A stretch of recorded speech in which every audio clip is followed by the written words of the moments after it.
It's pretty. I don't know if it's humid by you, 40 miles south, or not even 40 miles, but it's fucking roasty toasty out. It's so humid. What do you mean? I don't go outside. I was working out before we started, and I felt it was soupy, dude. That's the worst feeling, honestly, when like when you're outside and you just feel like you actually are like swimming through the air. Yeah, dude. You're like, I why do I live in a place where the air is terrible? Yeah. Well, see, if you live in a cold place, it's why do I live where the air hurts my face? And then if you live in a warm place, it's why do I live where the air stops? Well, I just so happen to live in where half of the year it's one, and then the other half of the year it's the other. And then there's like 2 weeks in between, like a transition period where it's okay. Huh. Otherwise, absolutely terrible. That Oh man.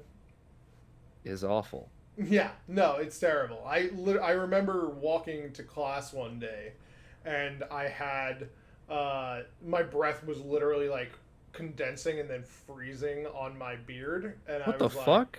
"Why is this a thing? Why do I live in a place like this?" That is awful. What the hell? Dude, the wind, man, it like drops the temperature like freaking 10 degrees.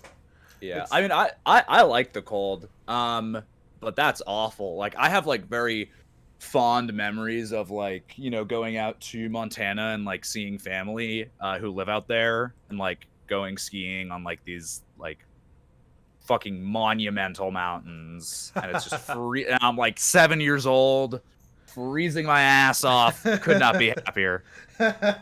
See, I like being like on the coast. My family would always go to would go to warm places for vacation. So we would go to like Okay. Florida and stuff like that. And I still hate the heat. I'm still like, why am I baking? Like, can I just so be in I my room? I am okay with the heat if I'm like not wearing a shirt outside. But if I'm just in my house melting, I hate it. Yeah, it's like, well, there's nothing more uncomfortable than laying in your bed and sweating. Oh my god, yes, I hate that, dude. It's literally quite possibly the worst thing ever. That's like I wouldn't wish that on like anybody, really. My worst enemy, honestly. I wouldn't do Yeah, that. truly. Oh my Speaking of god. hot places and people having enemies, ooh, you like that that transition? was that was Um, it was forced, but I liked yeah, all right, okay. it. Do we want to crack this egg? Yeah, we can crack this egg. So, All right. welcome everybody. This is our first PECO Map Mastery podcast, and so the idea here is that this is kind of a continuation of the YouTube video series that we were doing on our YouTube channel before all the changes with PECO happened. But we still want to talk about Overwatch. We still want to talk about Overwatch and competitive. We want to talk about the maps themselves because they're such a huge part of playing the game. There's so many times you craft strategies specific for maps, or each map has to be played a different way. Different compositions are strong on different maps. So unless you're in a meta where you just play Goat's Forehead. We'll talk about that actually. Yeah, a little sneak peek. But yeah, this is myself. So I'm Sharp. I am the community ambassador for PECO. Basically, I'm the idiot here. I'm here to be the audience surrogate and ask Gunther some questions. Gunther, of course, being our expert coach at PECO. You want to introduce yourself, Gunther? I think expert coach. That about covers it. The title you'll take. Yeah, that's the title I'll take. No, but I'm just I'm one of your coaches here at PECO. Now I was running the Map Mastery series before that, before all the changes had to happen, and I'm just excited to get back on doing this because I think this is a really cool series, and I kind of sucks when we had to do other stuff, Oh yeah. It happens. Sometimes you get restructurings and everything. Yeah, But I remember you said it pretty well a while ago of like, if I wasn't the one making this, I would like watching this. yeah, that's the thing. I was like, if like this is valuable content for people and stuff like I think like we want to get out there. So yeah. So speaking of, by the way, this will be recorded for members, and so you'll get a little private VOD video. I'll post in member announce for everybody. And So if you hello want to people in the ask, future. sorry. Hello people in the future. Yes, hello, future people. Can transcend time. I have this power. What will I do with it? Make videos on the internet. But also, if you are watching this live and have any questions about our map this week, please feel free to ask them in Member General. I have this open on the side screen, and I'll be relaying them as we go on. You do have to be a member in order to ask questions and get this VOD. Of course, anybody can watch it live. But if you want to become a member, we have a Become a Member tab in the PECO server, and if you need a link to the PECO server, I can 100% post that in chat right now.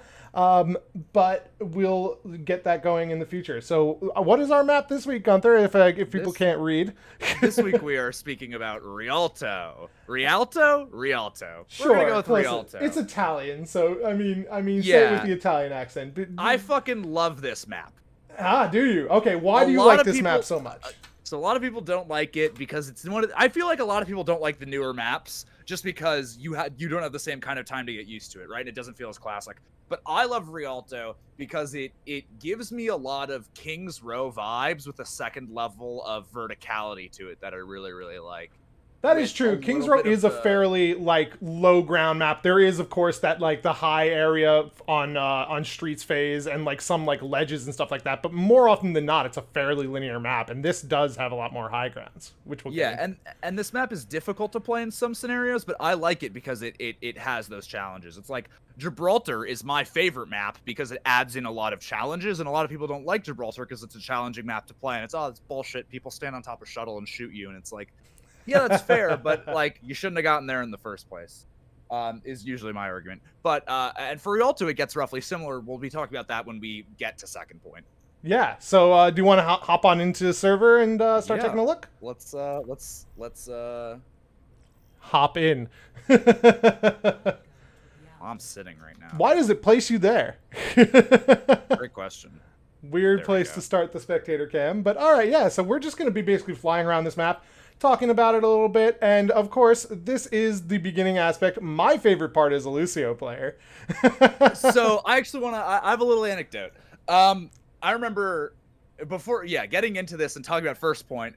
I have a little anecdotal story from 2.5 years ago at this point. When I was playing in NA Contenders, we were scrimming against Florida Mayhem Academy back when they were, crazy good, and they were like the guys who would contest Fusion Academy, or Fusion University, and all that kind of stuff.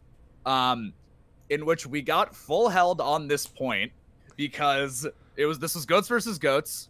I don't remember who all the players were, but like Mangachu on Brig stood up here. Their Lucio player like jumped around here, and then the rest of their team played roughly here. And then I think they played a split goats. That's not how goats works. and then anytime you would try to push across bridge, Mangachu would whip shot you. And any time you try to push Mangachu off of high ground, like the Diva would fly high ground, and Mangachu would get bubbled because you couldn't rotate 6 people up here. Exactly. And it was the most disgustingly punishing first point defense that I've ever seen in my entire life. Stronger than that. I remember the Finnish World Cup team. The quad tank holding. Tank holding at the doors. That was it. Yeah, it was. Well, at least I think they at least got past like here. Yeah, they did it. Well, also they got cucked by a pause, and everybody automatically just knew what was happening. Exactly. But talking about the map, though, like really, this first point is kind of really interesting because you come out of the doors and you're immediately in a shooting gallery. Oh yeah. So interestingly, I think that every map in Overwatch, there's three. Okay, so there's 3 types of comps in Overwatch, which are bunker, dive, and brawl. Okay. And every map fits 2 of those types of comps. This is a map that fits bunker and it fits brawl. Just because of the way the sightlines work, you can't really play dive on this map. There's no real good staging places, and there's a lot of open areas that are hard to cross safely. Exactly. And there's not, and all of the flank routes are so short that it's not like you need to pull a lot of resources to deal with that flank. It's just a quick turnaround. It's not really a big rotation. Yeah, it's not like a tracer can go on like a really, really long flank and get into your back line and cause you a lot of issues of having to take a lot of like attention resource out of it. Like, no, it's just a quick deal with back to the main. Exactly. And even in the few places where that is possible, like let's say you had a tracer player go all the way around here and rotate behind there, you would be able to see her do that the whole time if you're on defense. You would have seen her walk all the way around. They're exposed flanks. And then you would say, guys, they're 5v6, and then they would kill the rest of your team anyways. Just like, oh, you're down a man. Here we go. Yeah, so this is a map that favors Brawl and it favors Bunker. So let's talk about some common setup points for that kind of stuff. Sure. If you're on defense here, I usually see teams like some teams will don't you ever block me again, motherfucker. But I'll see some teams setting up. If they're a bunker team, sometimes they'll set up here because this is a really good wall to be tossing your lamp at, right? It's very your lamp will get poked by anything. Or if you're a brawl team, sometimes teams will hold close here because you see Ryan's like shield around this corner and they're able to very comfortably jungle through this angle without being in a situation to take too much damage. That's a term I think I know from League, but maybe we define that for people. Jungle in an area. What do you mean by that?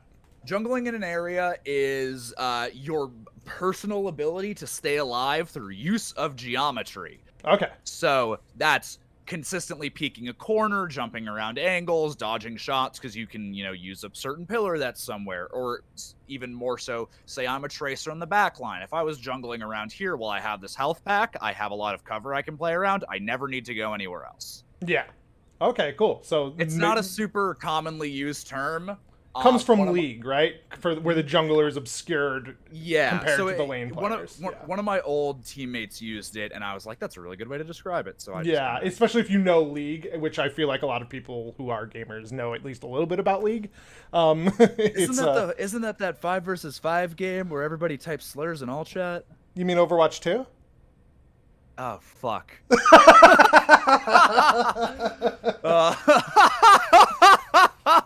Get absolutely Don't remind me. But yeah, so you'll see bunker teams set up here. Sometimes you'll see a bit of a, because you think bunker, you think double shield, right? So sometimes you'll see a bit of a split start where you'll have maybe your Orisa here, and then you'll have a Sigma shielding a sniper up here.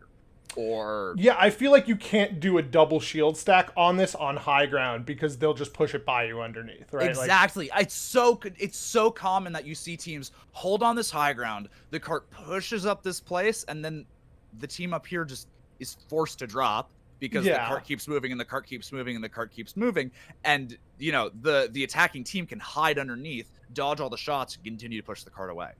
100%. Yeah, so that happens on a lot of maps that people think high ground has more advantage than it generally does because of that.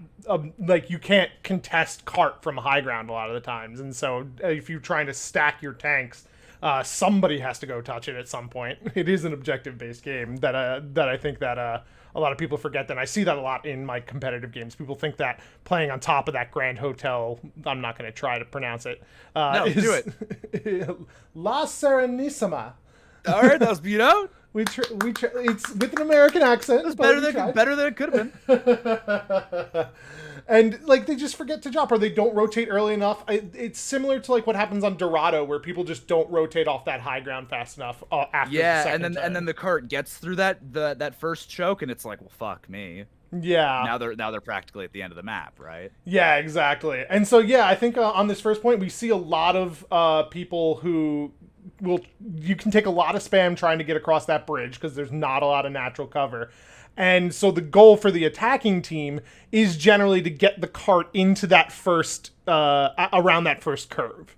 So that really brings us to where we see a lot of brawl teams playing. Yeah. So if you're on a brawl team on defense, you don't usually want to hold this corner for too long because look at how exposed you are. The enemy team can play all the way back here peek this corner and break your shields. They can peek this corner and break your shields, right? They can come out of spawn on high ground and break your shields. They have no reason.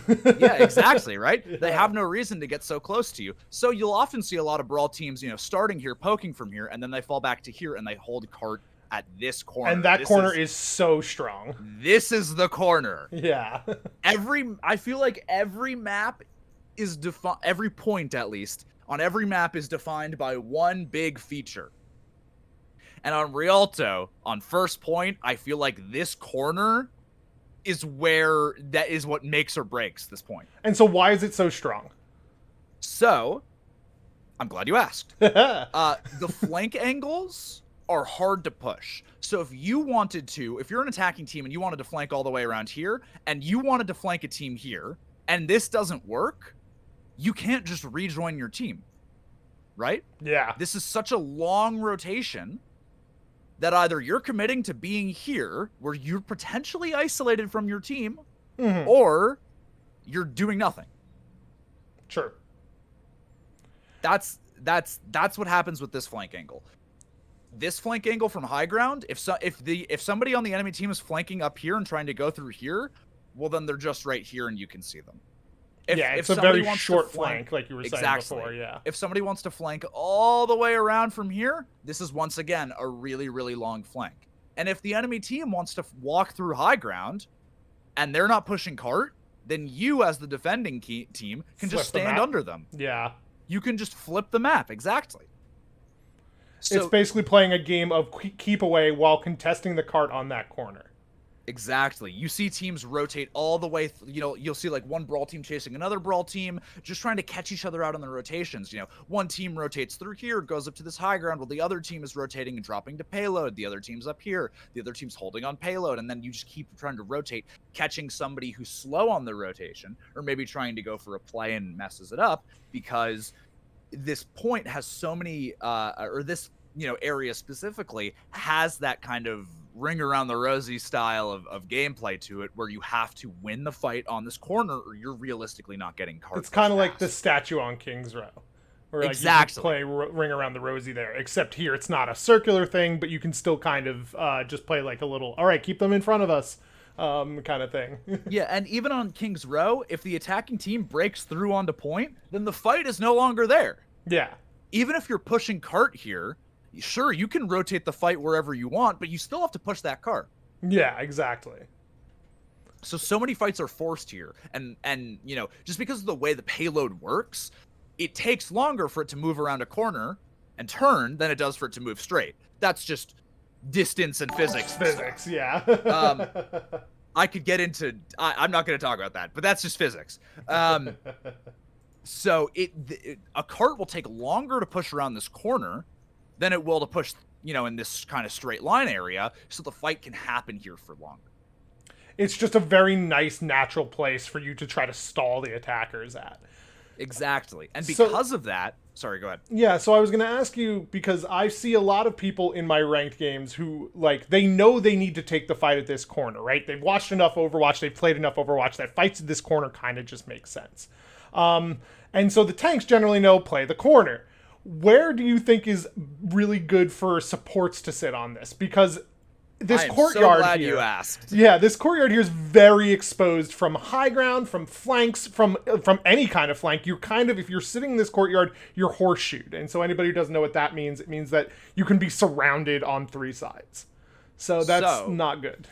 Yeah. I'm very glad that was literally what I was about to talk about. Awesome. So that all depends on what supports you're playing and what you're trying to do in the fight. Of course. So the classic depends answer.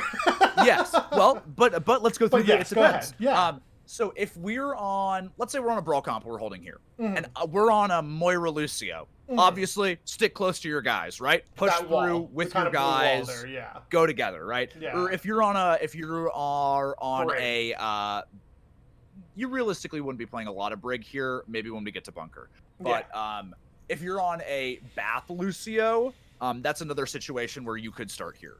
However, let's say you're on a Bath Lucio, but your fight plan is to kite. So you have your Lucio stay here, and you as a Baptiste, you take your Kree, you take your Ashe, your hit scan component in this Brawl comp, and you say, maybe let's play up here.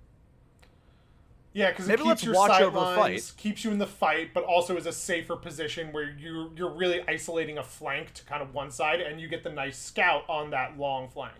Exactly. Or maybe you're playing Ana and you have a Widow on your team. Maybe you play back here. We see often a lot of players playing in this courtyard. Yeah, in the And topiary area. Yeah. Yeah, and I don't intrinsically think it is bad. I think it has a lot of dangers that if you are able to deal with, this area can give you a lot of value, such as maybe you're playing against if you're playing against snipers, maybe don't play here. Maybe stick closer to this side, stick closer to this wall, and be with your team. It exposes you to long sight lines, which are good for you, but equally good for the enemy. Like we said, right? Sight lines work two ways. Yeah. Yeah. So, but if I'm maybe against a brawl team with like a Reaper Mei, I could be more comfortable playing a little further back here if I'm on a BAP. Yeah. And then my team could be holding here. Because you're not going to get caught. Like, rotations are a little bit safer for you there. And really, this area, to me at least, you always have to cross open areas in order to abandon that position. Yes, correct. Sorry, I had to click that together. In my head it's really all quick. Good. I phrased it poorly. That's fine. That's not just look, man. You hear me talk? Hey, I don't think I've ever phrased anything well in my life. Also, really quick, this is off topic. I keep forgetting how pretty this game is. Like look at this water, man. Yeah, look at these bricks. These are some nice bricks. High-res textures are nice. I mean, most people don't realize it because they play on really, really low settings because that's how you play the game competitively. I mean, yeah. But even on low settings, they do a good job. Yeah, that's pretty nice. Sorry, that just distracted me. It's all good. It's like when I was DMing a game of D&D and I saw a butterfly float past the window and I was in mid-sentence and I just went, oh. Wait, ADD moment. Hold on, back. Yeah, certified ADD moment. But so, you will often see not a lot of disconnected support positioning here. What do I mean by disconnected support positioning? Well, that's when your team plays in one place and your support's playing another, right? Mm-hmm. You don't see it super often here. This is a map that often rewards, tight groupings and playing together because look at all these angles, look at all these sight lines. If my team's playing here and I end up playing over back here, well, then different things are going to be shooting at me. I don't have those same resources because of how long the sight lines are on this map. You are often just trying to play with your team. Fair, but in certain scenarios, disconnected support positioning is good. Maybe the enemy team has a nano blade. Then, yeah, my tanks will play here, and I'm going to play all the way the fuck back here. Because screw that. Fuck that. I don't want to get nano bladed. That's scary. I fear death. Rightfully so. Yeah, so like I said, it's not a lot of disconnected support positioning, but you still see it sometimes. Recognize that these high grounds are open to you all the way back here, even if it seems a little far away. Recognize that this courtyard area is dangerous, but if you're not against something super punishing, if you're not against snipers, if you're not against pick comp people, really. Yeah, if you're not against, maybe the enemy team is playing a dive comp. If you're not against an enemy dive comp that wants to jump from high ground, recognize that this is an okay area to play, but still be very, very careful of it. Don't do it. Don't play here if you haven't crossed your T's and dotted your I's. And thought about the enemy composition. And thought about the enemy comp. So this area, basically, you take the fight at that corner, but we really don't see a whole lot of fights take place in this courtyard area until you get to about the cap point on point 1, right? Like, that's kind of the next real big bastion hold after this corner. This is a fight point, and then this is a fight point. Because of the choke, right? Yes, this choke is sightlines go both ways.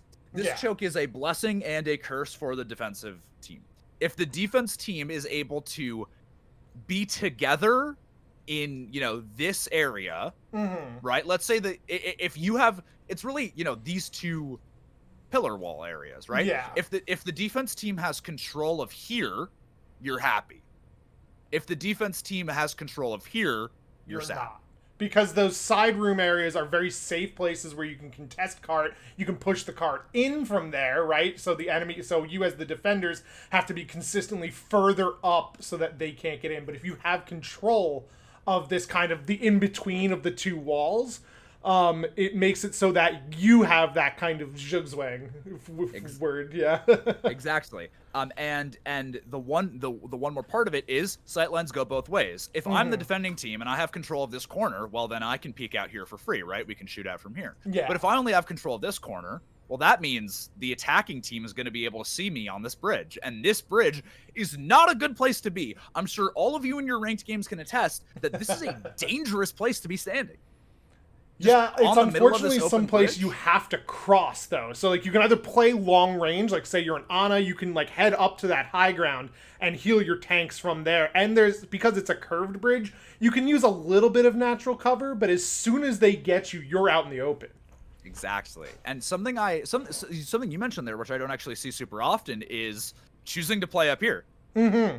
I've done this a couple of times in my games where, you know, if there's a fight happening here and if I'm on Ana and, you know, the fight's going not great for us, I might take those extra 3-4 seconds to walk my way up, rotate all the way up here and play from up here because of how safe it is for me. And, you know, you don't experience damage fall off on some of those heroes, on some of those, like, support heroes. So yeah, it's good to play in these kinds of places. Especially, like, Zenyatta would be strong here, Ana would be strong here. You could even see a BAP there, although the long range, like, projectile heals would be a little bit harder.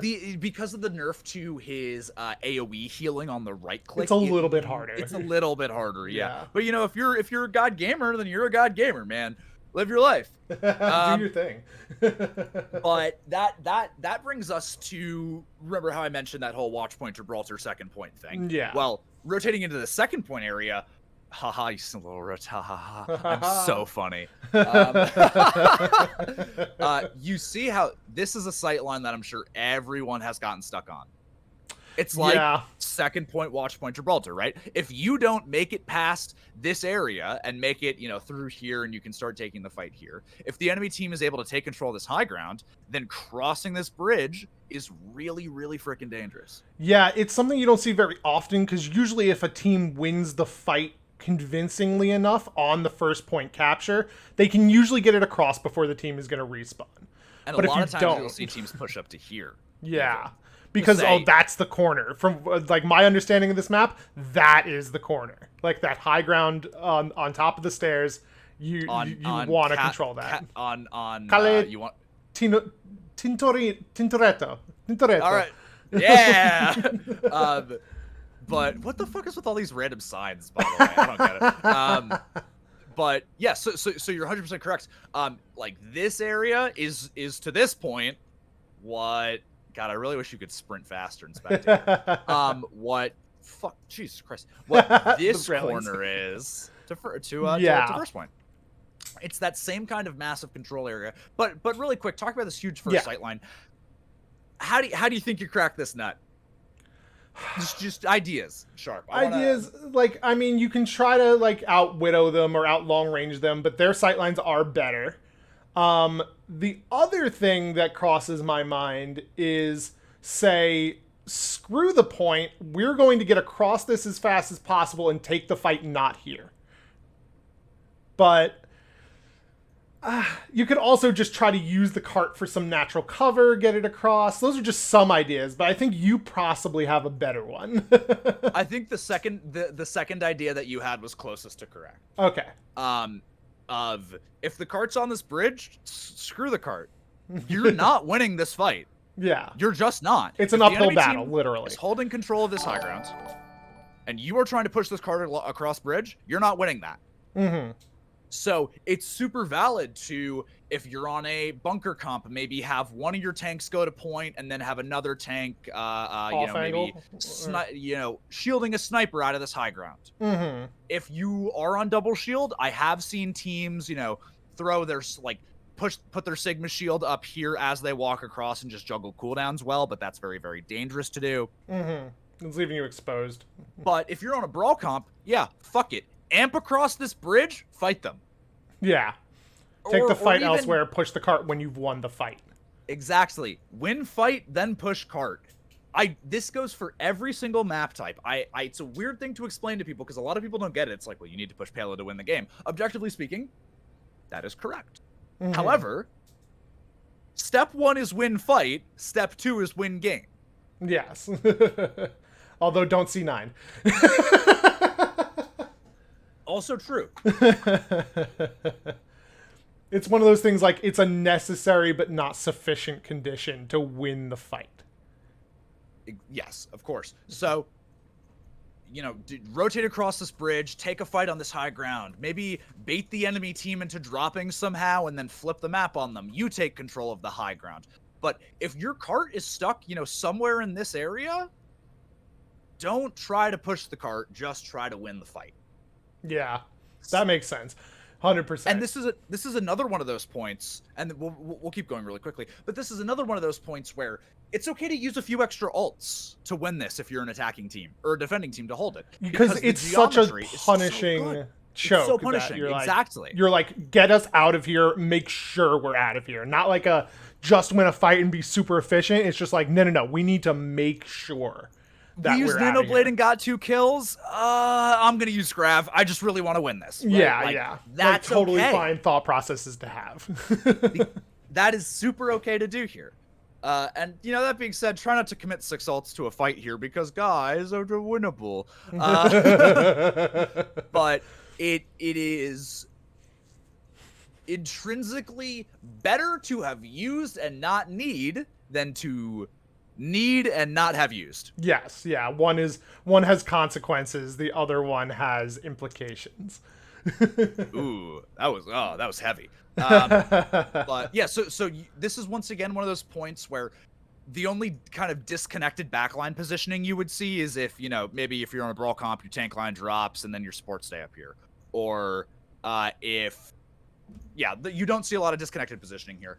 Once again, this is a map that rewards sticking together because of how long... I'm sorry, I hit my mic.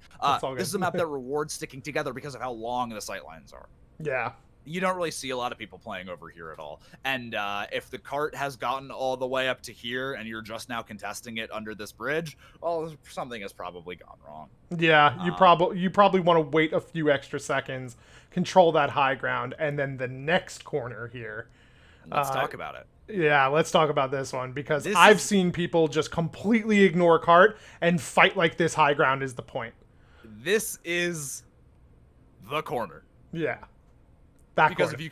Because if pretty, you it's golden. It's lovely. What a love. God, this game's so what a lovely pretty. door frame. You see this marble? God damn. But this is like, if you control this corner, well, you can see into this room. You can push everybody out. You can shoot at all the, the enemy backline might be positioned in here. You can shoot at them and do a lot of damage. But if the attacking team controls this corner, well, then they can see the entire area. They can see this whole point, right? They can see all the way up until point 2 capture. Yeah. Exactly. So this is, once again, this is the corner, right? So how do you take control of this corner? There's a few ways to do it. If you're the attacking team here, I see a lot of people, if you're not against a May comp, I will just see people push through here and say, I don't care how much cleave damage the enemy Rhine does. Fuck it. And they will amp speed and they will, heal nade on their own feet and they will just go through this door in order to fight them here instead of fighting them here. Yeah. I don't think that's optimal. No. What I do think is optimal is using an ult to force the enemy off of this area, not with the intention to kill. So zoning ult. Using a grav here. Yeah. Using a blizzard in this doorway. Right? Throwing a diva bomb. Or a torbolt if you can. Yeah, being a gamer and throwing a diva bomb from over here so that it explodes right Scurry. Here. Real by the way, if diva players, real gamers. This map has some fucking nuts diva bomb spots. I would recommend going to a custom game for like 30 minutes, throw some bombs around, see what you find. Yeah, because you can get some really nutty drops. Like you can slide stuff off these roofs. It's crazy. Just watch PECO. Have fun. Just watch PECO.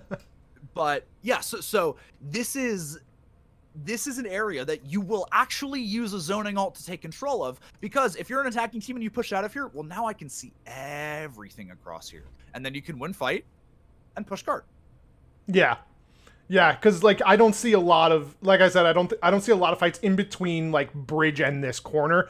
Basically, people will just push the cart here and then fight for this high ground, because if you win this high ground, the rest of it is really easy. So if you're a defending team, Mm-hmm. and let's say you're a defending team, and the enemy team throws a blizzard here, right? And you have to leave.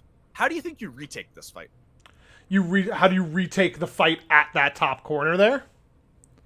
Yeah. That's a difficult one, because you go straight up the stairs, you're fighting an uphill battle, literally into an entrenched position. That's the no-go to me, at least. It is an exposed position if they peek out. So I think that you could probably poke them back, waste their resources, and you'd probably have to take it a little slower. But in that whole time, they're having really good control. And so I'm thinking possibly you play underneath them, because you have that little cubby underneath, and so that high ground gets, if they're not pushing cart, that high ground's a little negligible then. That's really kind of the only place. But those are just some thoughts I had on it. How do you think is the best way to go about attacking this?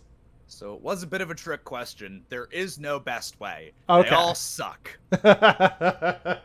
Sometimes However, all options are bad options. Yes, all roads lead to hell. But we can talk about a few of the options ahead of us, of course. So playing this under area, right? Mm-hmm. I personally don't like playing underneath the Sharp, if you would. Sorry. Oh, if you would. Cale Tintoretto. Yeah, I don't like playing under this area just because like the roof is so small. It's a very claustrophobic area. If the enemy wants to drop on you, you don't know if they're going to do it or not. You just kind of happens. You're to at you. their mercy, kind of. Yes, you are in such a back-footed position here. Mm-hmm. But speaking of back, sometimes you just need to give up this area, right? Yeah, you're like kind of use that next corner, because there is one more corner before the capture point, and it LOSs a little bit. Like if the cart is still around this corner, then as a defending team, you can drop off this way and maybe play in this area a little bit, or even play under here and go up here, right? Yeah, I see that sometimes, but it's usually not the preferred position. Usually if the fight's happening here, right, the cart's past this corner, or at least at it, right? Mm-hmm. So you'll see a team drop back, and we'll have some disconnected backline positioning. Yeah, you can play separated there. Got booted from the lobby. All right, no, we go back in easy. Yeah. Oh, yeah, because they closed after 30 minutes. Yeah, it's all right. But so you'll see some of that disconnected backline positioning. Yeah. So you'll see people playing up here. You'll see people playing down here. As the tank line is fighting here, at this corner, or maybe even trying to push back up these stairs, you'll see the back line peeking out of here. Yeah, because there is a lot of covered position right after the capture point. That seems very characteristic of this map, is at the capture points, you can kind of force a fight. Exactly. So if you are able, and because of that, if you are able to stop the capture, like right before it like on that happens, last turn, you are in such a good position to continue to hold that second point, or that first point earlier, because of the fact that, now we have access to this really good, peeking area corner, to play. Yeah. We have access to this really good high ground. And if our tank line wants to play up here, then we have the ability to support them up there in doing that. We have the ability to, put a sniper all the way over here to take a single shot. That is a scary sightline. Yeah. This is one of those sight lines, like right here, that nobody checks, and then a Widow cracks somebody from across the map, and you go, What the fuck are you doing there? That hero's so busted. Blizzard, why is a Widow? God, the amount of times I've heard that in comms. Yeah, you didn't check your sightlines. When I say cross your T's and dot your I's, that's what I mean. Check your sightlines. Check your corners, cooldowns. check your Where's your sightlines, team? yeah. Where's your team? Where's the enemy team? What's going on? Do we have all 6 players accounted for? Where's the ride? Do you have your monitor turned on? But exactly. Like this is that kind of, you have, if the enemy team pushes out through that high ground, it is so common, and I think it is one of the better plays to do, to just scatter. Fair. Yeah, you're just go, like, nope, bye.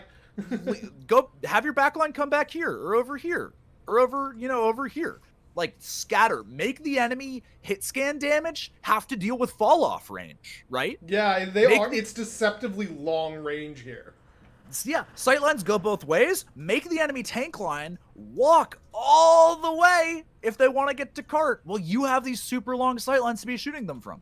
Don't force yourselves into one of these really close fights where your entire team's bunched up here and the enemy team's on that high ground. When you don't have to do that. There's no reason to do that. So big takeaway on point 2. This corner, really strong. Defense, you kind of have an option if it breaks up, just kind of scatter. I got 2 questions for you on point 2, just about kind of 2 areas of the last part here. One is that in the corner, kind of directly where you're looking at, that wall you can jump over. How significant do you think it is? Because as a Reddit Lucio, I love it. But I've seen some kind of cheesy stuff here.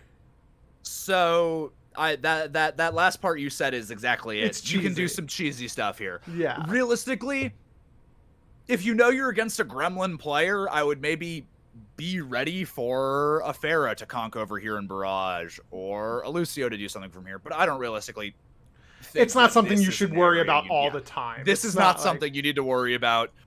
I have seen, the one thing that I've seen is a team will, no. A Brawl team will be playing here. Another Brawl team will walk here and may wall and jump across, and they'll flip the map. That's an interesting play. That's like one of those like Hanamura like wall through choke kind of plays. Yeah. But which like they get value, don't get me wrong. Yeah. This is one of the few areas in which I see that. But otherwise, also a very scoutable position, and if you jump over that wall as the attackers, it leaves you in a very exposed position as well. Yeah, this isn't something you need to worry about too much as a defending team. If you're an attacker and you want to use it creatively, more power to you, but it's not expected, it's not necessary. Cool. And the other place is kind of to the right of your screen right now by the Mega over there, kind of where the 3rd point attacker spawn is. I see a lot of people who like to rotate over here, and I don't really understand it other than the fact that there's a Mega there. I don't like it as a real coordinated rotation. Okay. Because there's no reason to be here. However, when a fight breaks down and people aren't positioning where they initially wanted to be or things are happening that are suboptimal for them, it's okay to, I got pushed off this high ground and there's a Widow. I need to hide here. That's okay. Right? Yeah, I feel like people like this place because there is some natural cover, right? You got the boxes, you got the wall, you got the Mega. It feels like a safe place to play, even though this space really isn't just valuable to hold inherently. Yeah, this area gives you no tactical advantage. However, if you are forced here because you're dodging sight lines or, you had to run from a diva bomb, you are just in danger and you had to be somewhere else and you end up here, it's not objectively awful. Just recognize that this is a position that is transient. You should be here and then you should leave. You should not commit to playing here. Yeah, it's a momentary, let me regen my resources, let me be safe for a second, and then I'll move. Exactly. Transient. Ooh, I'm going to use that word more often. All right, cool. So that's second point. We see, we kind of end with like we said, this strong kind of last second hold position here. But then we transfer into point 3 where you have a literal uphill battle. What are you looking at here? Look at these arches. The arches over there, very similar.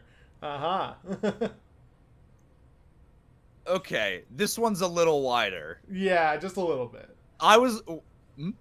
Were you like, did we get copy pasted here? I was wondering if it was a reused asset. I think these sidewalls might be reused. Probably, yeah. I mean, you cut corners where you can. It's not like they're a AAA game studio or anything like that. Yeah, it's a small indie company.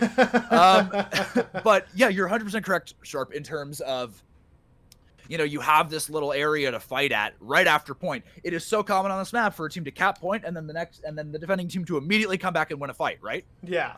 Because sightlines go both ways. And if you're a defending team and you have control of this high ground and the cart is still here, or even if the cart's like, further back here, if the enemy team wants to attack you here, they need to push you out of this high ground. They need to rotate under and come up to push you. They need to rotate around and try and flip the map on you. They need to rotate through this way.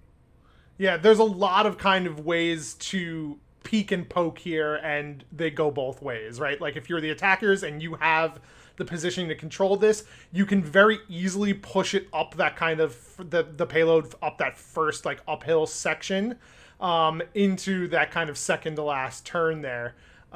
If you have control of that, but if you don't, you're gonna get stuck, and it's a long walk back on this one to the payload, even right after cap point for the attackers.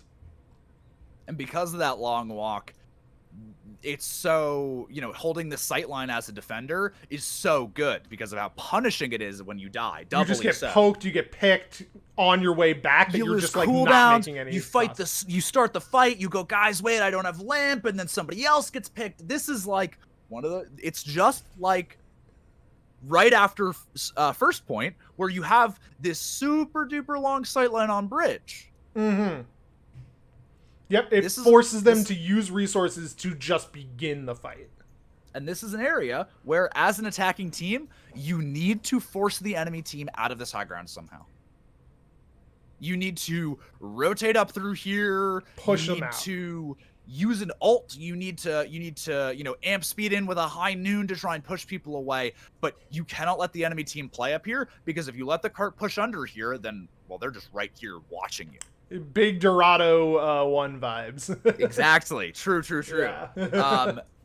And I as an Ana player have hit like 5-man nades here on like back to back because the cart pushes up through here and you go, hi, how are you? And you throw a nade and you get like 20% to nano, and then you nano your Genji, and then you win the game. Oh my god, I just imagined the gosh darn like a gif of you peeking out, it freeze frames, and then it just switches to the SpongeBob. The SpongeBob. Hi, how are you?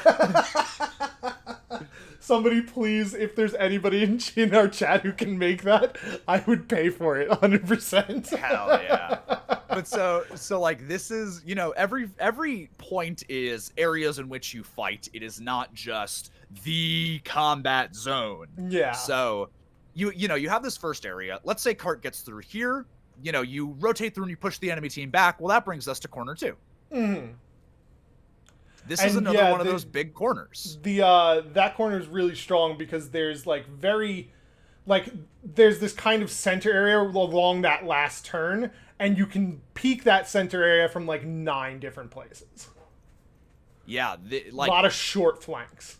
Controlling short flanks is the exact way to put it, because you have, this area that you can rotate through. You have just this small area as a flank is still a good flank. You have this area as a flank. Yeah, it's like stuff that McCree's just like absolutely love. Take 3 steps through, flashbang, headshot somebody, walk back to their team. This is like, when I say on first point, it's dangerous for you to take these really, really, really long rotations when the fight is happening at this corner. Yeah, right? That's why that alleyway is like really bad. This is so long to get back through, because if this rotation doesn't work, you just waste a lot of time. Yeah. Whereas over here, they're short.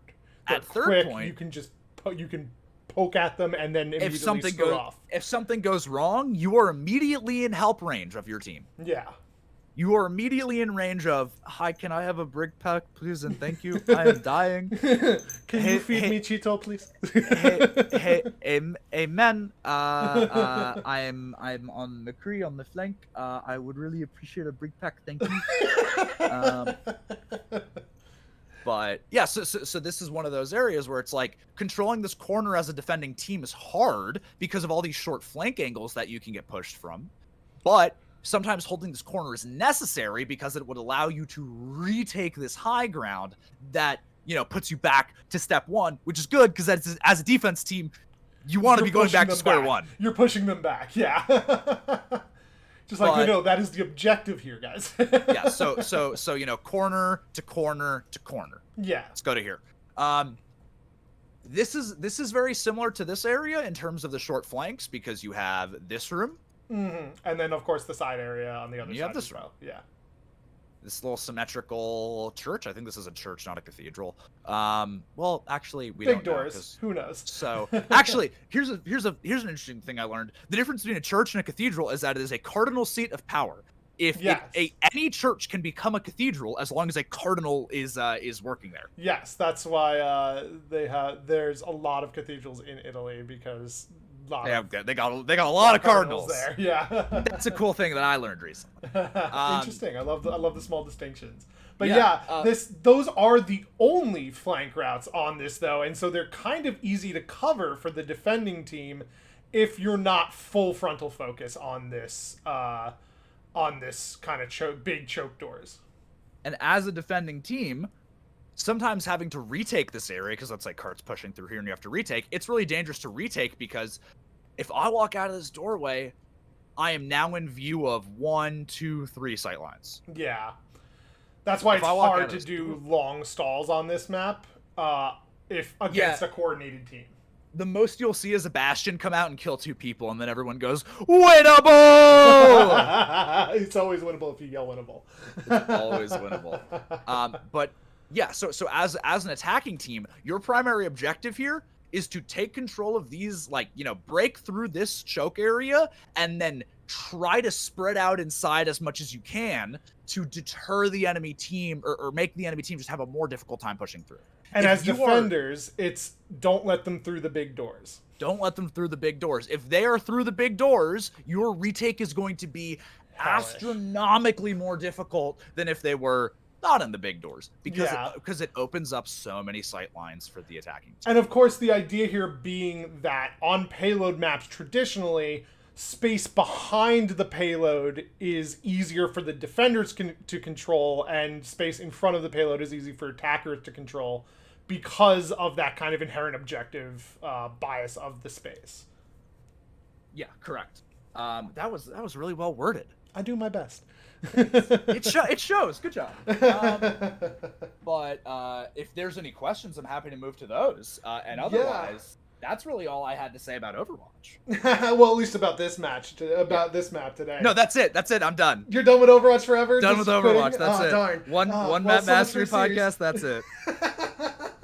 Yeah, so like we were saying, anybody who wants to ask questions, you do have to be a PECO member for us to answer your question on the stream here. Posted in Member General. I'm looking at it right now. But also, we can, if we want to just shoot the shit for a little while about this map too. We got we'll probably go for another 5 or so minutes if there aren't too many questions. Well, I'd like to ask you what I ask all of my clients at the end of my coaching sessions. Sure. What are you taking out of here today? What am I taking out of here today? So this isn't a test. This isn't to see were you paying attention. This is what did you, the person Drew, get out of? Yeah, we're using real names now. No, that's fine, Marcus. What did you? Oh, it's Mark. Sure, what Marcus. did you, the person, get out of this? What did you learn? What did you feel expanded? What did you What did you get? So I definitely think that the way that I've been playing, that I've seen this map played in my ranked games and stuff like that, has people don't play the map particularly well in ways like that. But I do see a lot of, so one, feel like I have a better understanding of why dive comps aren't very good on this map, because I've seen a lot of high ground and stuff like that, and thought why don't people play the mobile heroes, right? People who can transition between these high grounds quickly. And really the answer is that you don't want to be playing on the low ground very often, so why do you need the ability to transition? And also these very, very long sight lines, especially on point 1 and at the latter half of point 2, make it very hard to stage and successfully accomplish dives like that. I think that it's I didn't have as much appreciation for the kind of flanks that I've seen that we went over on these maps. How on the first point there's a lot of really, really long flanks, and so flanking makes it really hard, and why it's such a strong first point hold for a lot of teams, and how on point 2 here that kind of transitions to these shorter flanks being something that you would want to take advantage of. And it makes me think that a comp switch around point 3 might be something people would want to, or at least maybe not a full, you're switching all of the heroes, but you switch kind of how you're playing the comp even. It's from super common. Sorry, go ahead. Yes, from like something that's like very like self-contained, like you're not going on these like super long flanks and you're not playing very disconnected, to something where more like you let this McCree take small angle flanks. Maybe switch, like you said, like you don't see a lot of Briggs on first point, but you specifically mentioned a Brig pack on point three being pretty impactful because of these short flanks. That like these swaps in play style or even compositions could be something that like I should call during one of my competitive matches or something like that. Yeah, seeing players swap from an Ashe to a McCree on third point is really good. Seeing players swap from even a Cree to a Tracer on third point is really good, because these tighter areas, these shorter areas, are better for the sightlines of a Tracer as opposed to, on first and second point, where if you want to get value on a Tracer, you're probably using 3, 4, 5 blinks just to set up. Yeah, yeah, and you don't want to be the general rule in Overwatch is you don't want to be using your cooldowns to set up if you can avoid it. It is always better on Winston to walk in and jump out. Yeah, that's jump in and walk out. Yeah, and that's definitely a disconnect I've seen with people who have been playing Overwatch for a really long time and will use Winston jump to engage because that's how you used to do it in dive. And now they're just getting super punished for it, where I'm just like, you could like just walk and you're still a pretty big threat, because if they don't respect your cleave, like that's an issue there. Yeah, and the only times you jump in on, this is a bit of an aside, but the only times you really jump in on Winston now is if you are double bubble. Or double bubble is soft dives even. Yeah. You're not even jumping in as much as you're jumping to take an area. Like, if you're on a 6-man dive comp, you'll jump in, but that's only because everybody's right next to you. Yeah, and like you will survive it. Yeah. Yeah. You know that there's going to be a Diva Matrix, a Moira Orb, you gotta have your own bubble, a lot of damage coming in, and that's gonna keep you alive. A stun to like stop people on the side. Like, yeah, there's a lot of shit going on. So we do have a question from somebody, from Web of Words. He asks, so how would you position against a Tracer as a support on third point? So say like so let's generalize that question more to, so you have somebody who's taking these small angle flanks, right? Like this plethora of small angle things. Where is the best place to play as a support on this third point? So much like first and second point, this is not a point that rewards a lot of disconnected positioning. Sometimes it is necessary, but for the most part, if you are getting pushed out too aggressively by a Tracer or a Cree or anybody, you either need to, or you really need to, if you're on a brawl comp, you want to, instead of, taking your time to, if there's a fight happening here, guy pushes around here, right? Instead of taking a million years to deal with this person, why not just push past and have your team and stick with your team and go into the enemies? Yeah. Why, if there's somebody, if there's a guy flanking around here and there's a fight happening at this corner, maybe inch up a little closer to this side so he has to come deeper into your side of the map in order to shoot you. Sometimes there is no safe place to position.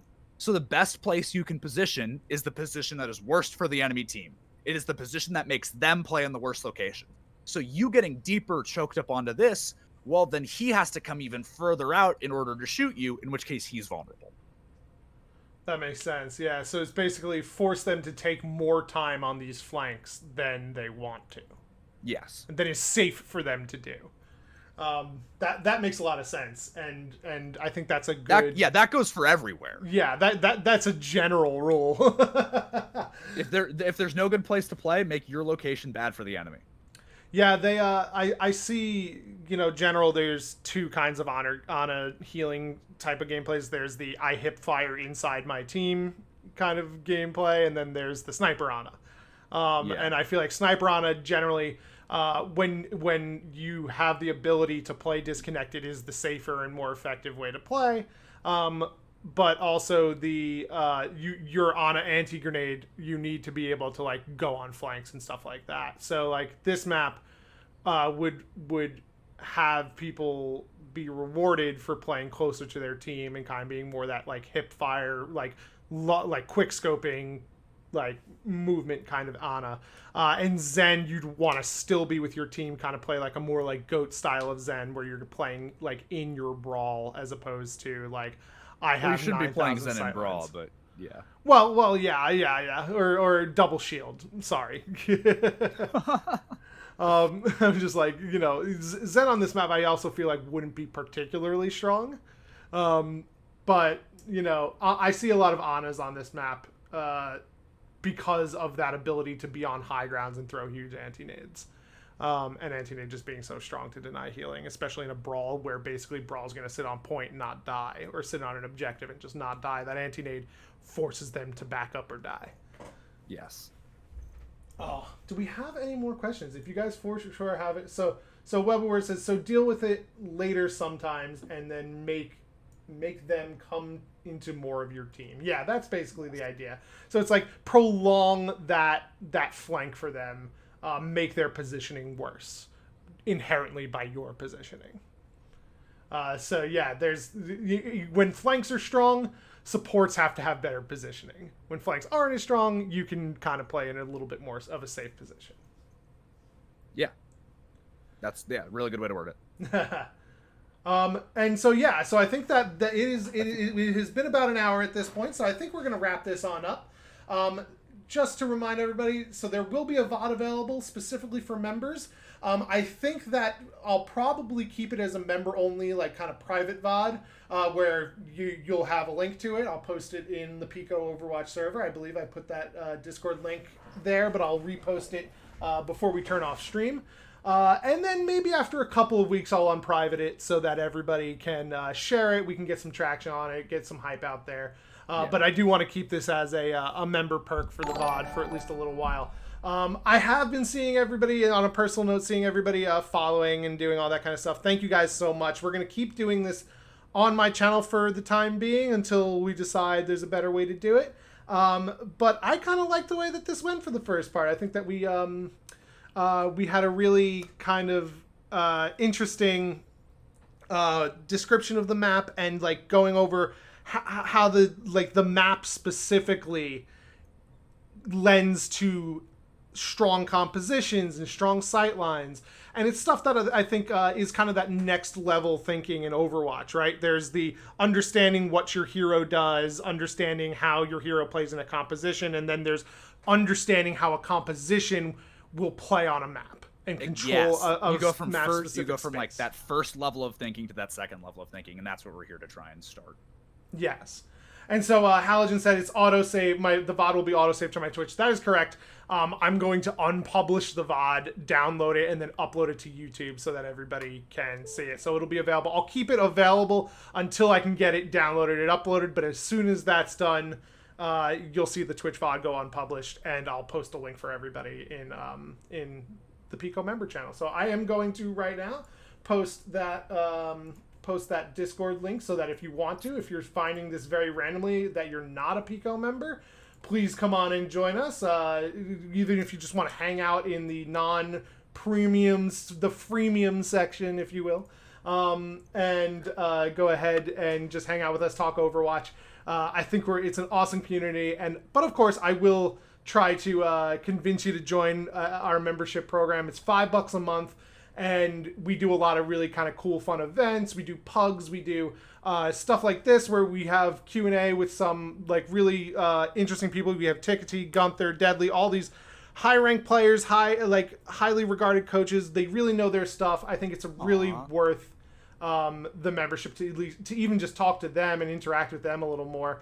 And on top of that, they're cool people. And I really enjoy doing this with you, Gunther. I'm looking forward to doing some more of these with you. Do we want to? I think we'll do a little announcement post when we're going to do this again and what the map's going to be.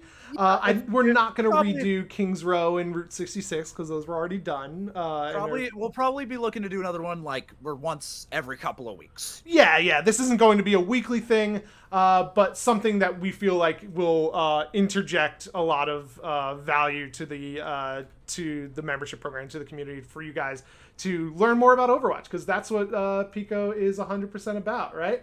We're Yes, sir. we're about like not just taking Overwatch as this game and not just trying to be these competitive players on ranked and ladder, but we want to improve this game, talk about it at a higher level, and try to promote the kind of awesomeness that is esports and taking a game seriously, right? Like taking this inherently weird and silly and it's a game, right? And taking it seriously and playing it at the highest level.